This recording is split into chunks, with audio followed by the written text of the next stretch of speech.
오늘 하나님께서 우리에게 주시는 말씀은 마태복음 20장 1절부터 16절에 있는 말씀입니다. 하늘나라는 자기 포도원에서 일할 일꾼을 고용하려고 이른 아침에 집을 나선 어떤 포도원 주인과 같다. 그는 품삯을 하루에 한 데나리온으로 일꾼들과 합의하고 그들을 자기 포도원으로 보냈다. 그리고서 9시쯤에 나가서 보니 사람들이 장터에 빈둥거리며 서 있었다. 그는 그들에게 말하기를 여러분도 포도원에 가서 일을 하시오. 적당한 품삯을 주겠소 하였다. 그래서 그들이 일을 하러 떠났다. 주인이 다시 12시와 오후 3시쯤에 나가서 그렇게 하였다. 오후 5시쯤에 주인이 또 나가보니 아직도 빈둥거리고 있는 사람들이 있어서 그들에게 왜 당신들은 온종일 이렇게 하는 일이 없이 빈둥거리고 있소? 하고 물었다. 그들이 그에게 대답하기를 아무도 우리에게 일을 시켜주지 않아서 이러고 있습니다 했다. 그래서 그는 당신들도 포도원에 가서 일을 하시오 하고 말하였다. 저녁이 되니 포도원 주인이 자기 관리인에게 말하기를 일꾼들을 불러 맨 나중에 온 사람들로부터 시작하여 맨 먼저 온 사람들에게까지 품삯을 치르시오 하였다. 오후 5시쯤부터 일을 한 일꾼들이 와서 한 데나리온씩을 받았다. 그런데 맨 처음에 와서 일을 한 사람들은 은근히 좀 더 받으려니 하고 생각하였는데 그들도 한 데나리온씩을 받았다. 그들은 받고 나서 주인에게 투덜거리며 말하였다. 마지막에 온 이 사람들은 1시간밖에 일을 하지 않았는데도 찌는 더위 속에서 온종일 수고한 우리들과 똑같이 대우하였습니다. 그러자 주인이 그들 가운데 한 사람에게 말하기를 이보시오. 나는 당신을 부당하게 대한 것이 아니오. 당신은 나와 한 데나리온으로 합의하지 않았소. 당신의 품삯이나 받아 가지고 돌아가시오. 당신에게 주는 것과 꼭 같이 이 마지막 사람에게 주는 것이 내 뜻이오. 내 것을 가지고 내 뜻대로 할 수 없다는 말이오. 내가 후하기 때문에 그것이 당신 눈에 거슬리오 하였다. 이와 같이 꼴찌들이 첫째가 되고 첫째들이 꼴찌가 될 것이다. 사랑하는 우리 미랄교회 모든 성도 여러분들, 우리가 살아가는 이 세상에는 마치 공식과 같은 삶의 원리들이 있습니다. 더 오래 일하면 더 많은 대가를 받아야 하고, 더 많이 투자하면 더 많이 얻을 수 있으며, 더 능력이 있으면 더 인정받게 된다라는 것이 우리 삶의 원리죠. 일에 대한 성과나 효율성, 그리고 공정성, 경쟁의 원리나 이 모든 것들이 오늘날 사회를 움직이는 원리이지 않습니까? 아마도 여러분들도 이러한 기준들이 정당하다라고 생각을 하게 될 것 같습니다. 이러한 원리는 우리가 살아가는 모든 삶의 터전, 즉 가정 안에서나 학교에 그리고 직장에서도 심지어 교회 안에서도 작용되고 있고 우리는 당연히 이 기여도를 계산을 합니다. 나는 저 사람보다 더 오래 섬겼고 나는 저 사람보다 더 훨씬 헌신했다. 나는 다른 누구보다 더 고생하고 인정받을 만한 열심을 내며 살아왔다. 이러한 계산과 논리는 우리가 살아가는 시대에는 어쩌면 당연한 상식일 것입니다. 그런데 예수님은 오늘 본문을 통해서 이러한 상식을 완전히 뒤엎는 이야기를 들려주고 계시죠. 한 이야기를 해주시는데 어떤 포도원 주인에 대한 이야기입니다. 포도원 주인이 이른 아침에 포도원에 일할 사람을 부르죠. 그들은 포도원으로 들어보내면서 일을 시키면서 한 데나리온의 품삯을 약속합니다. 이후에 9시, 그리고 12시, 그리고 일의 중반을 넘어 이제 마무리가 되어야 할 3시, 그리고 심지어는 5시에도 동일하게 장에 나가서 사람들을 부릅니다.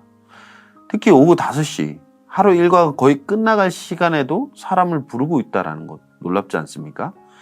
6절에 보니 아직도 빈둥거리고 있는 사람들이 있어서 그들에게 왜 당신들은 온종일 이렇게 하는 일이 없이 빈둥거리고 있소? 하고 물었다.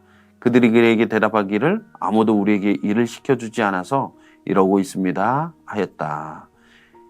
기회가 없는 사람들, 불러주는 곳이 없는 사람들, 이미 나서 일을 하고 싶지만 인정받지 못하고 기회를 얻지 못한 사람, 인생의 오후에 접어들어서 어쩌면 내 삶은 쓸모가 없다라는 느낌을 받고 있는 사람들. 우리가 살아가는 이 세상은 효율을 따지기 때문에 이러한 사람들이 기회를 얻기란 참으로 쉽지 않습니다. 상식적으로 이런 사람들이 시간이 많이 지나 하루의 일과를 마무리해야 할 지금에 와서 어떻게 선택을 받을 수 있겠으며 선택을 받아 일을 하게 된다 한들 무슨 도움이 되겠습니까? 그러나 주인은 말합니다. 당신들도 포도원에 가서 일하시오. 너무 놀랍지 않습니까? 우리는 여기에서 하나님 나라에는 쓸모에 따라 부름을 받는 나라가 아님을 보게 됩니다. 오직 주님의 은혜로 우리는 부름을 받는 나라가 하나님 나라임을 보게 되는 거죠. 저녁이 되었습니다. 주인은 마지막 온 사람부터 품삯을 나눠줍니다. 한 데나리온을 1시간 일한 사람에게 하루의 품삯으로 주었죠.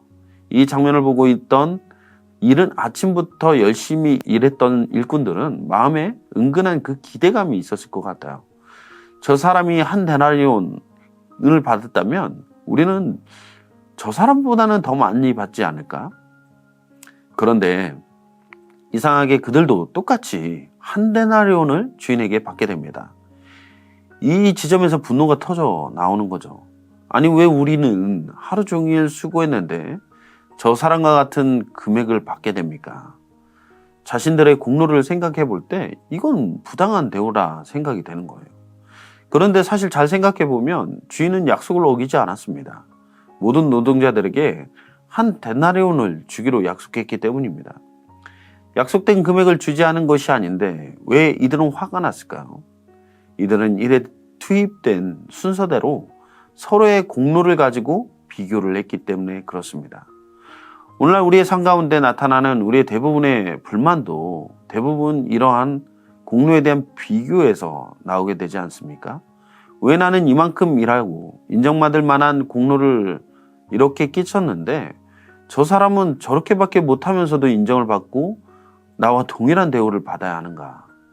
왜 나는 어려서부터 신앙생활을 오래 해왔는데 저 사람은 죄 가운데 살아가다가 은혜를 받게 되는 걸까?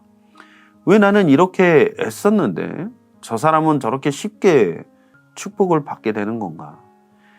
비교가 시작되는 순간 은혜는 사라지고 자신의 권리가 자리를 잡게 되기 때문에 그렇습니다. 세상의 기준과 가치관대로라면 당연한 주장일 수도 있죠. 그러나 은혜는 계약이 아닙니다. 주인이 말하죠. 내 것을 가지고 내 뜻대로 할 수 없다는 말인 걸까요? 내가 후하기 때문에 그것이 당신 눈에 거슬리쇼? 라고 말합니다. 이 질문이 본문의 핵심을 나타내주는 질문이죠. 하나님 나라는 계약의 관계 속에서 맺어지는 나라가 아니라 은혜의 나라인 거죠. 은혜는 공로에 따라 분배되지 않습니다. 구원은 신앙생활의 연수로나 얼마나 많은 기여를 했느냐 그 공로로 결정되지 않는다라는 거예요. 하나님의 사랑은 기여도에 따라 차등 취급되지 않습니다. 십자가는 아침부터 있던 사람에게도 오후 5시에 온 사람에게도 동일하게 주어지는 것입니다. 오늘 우리의 시대에 주는 도전이 분명히 있는 것 같습니다. 오늘 우리는 성과 중심 사회에 살고 있지 않습니까? 교회도 숫자로 평가를 받고 있고 목회의 결과도 그렇게 판단이 되고 있어요. 사람의 가치도 생산성으로 환산이 됩니다. 그러나 하나님 나라는 다르죠. 하나님은 늦게 온 사람을 부르십니다. 인생의 오후에 그 기회를 제공해 주시죠. 실패한 사람들이라 할지라도 포도원으로 초대하십니다. 그리고 동일한 구원의 은혜를 베풀어 주시죠. 이것이 은혜입니다. 은혜는 어느 누구에게는 불공평해 보일 수도 있겠죠. 그러나 은혜는 본질적으로 공평으로 설명할 수 있는 부분은 아닙니다. 은혜는 받을 자격이 없는 자에게 주어지는 것이기 때문에 그렇습니다. 예수님은 마지막에 말씀하시죠. 이와 같이 또 꼴찌들이 첫째가 되고 첫째들이 꼴찌가 될 것이다. 이 말씀은 순서가 바뀐다라는 뜻이 아니고 태도가 바뀐다라는 뜻이에요. 처음 온 사람들이 꼴찌가 되는 이유는 늦게 왔기 때문에가 아니라 은혜를 권리로 바꾸었기 때문에 그렇습니다. 신앙 생활이 길어질수록 우리는 조심해야 합니다. 은혜를 기억하지 않으면 우리는 쉽게 계산하는 사람들이 되고 말 거예요. 나는 이만큼 했는데 그 순간 우리는 이미 하나님 나라의 원리를 잃어버리게 된 것입니다. 신앙생활에서 비교를 멈춰야 하는 거예요.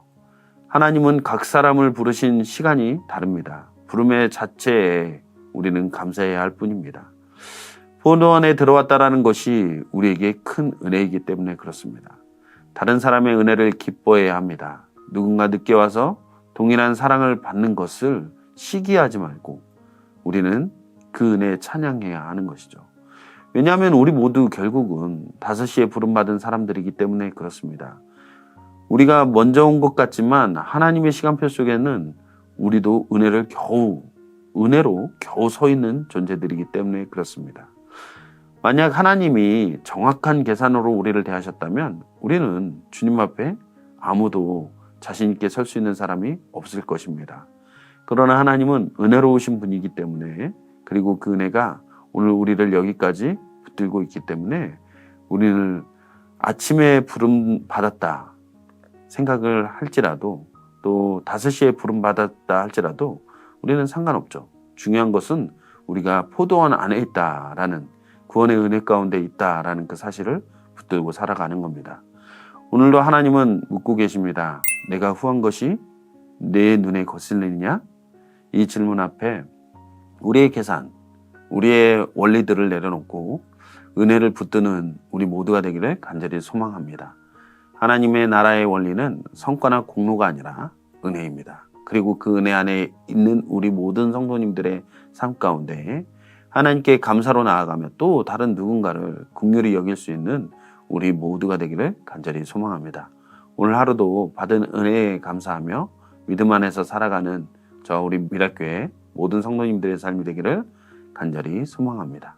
기도하시겠습니다. 사랑해 주님, 너무나도 감사합니다. 세상에는 공로나 또 자격에 따라 사람들을 평가하고 판단하지만 우리는 하나님의 은혜로 부름받았고, 정말 자격 없지만 주님께서 우리를 찾아와 주시고 불러주셔서 주님의 은혜 안에, 또 구원의 은혜와 감격 안에 있는 줄로 믿습니다. 오늘 우리 자신을 돌아볼 때 누군가를 판단하고 비교하며 누군가보다는 공로가 더 있는 것 같은데 자기의 자격을 논하는 인생들이 아니라 하나님 앞에 더 겸손하게 정말 자격 없지만 하나님의 은혜로 살아가고 있음을 고백하는 귀하고 복된 하루가 될 수 있도록 주님 역사하여 주시옵소서. 이 모든 말씀을 우리 주 예수 그리스도의 이름으로 기도했습니다. 아멘.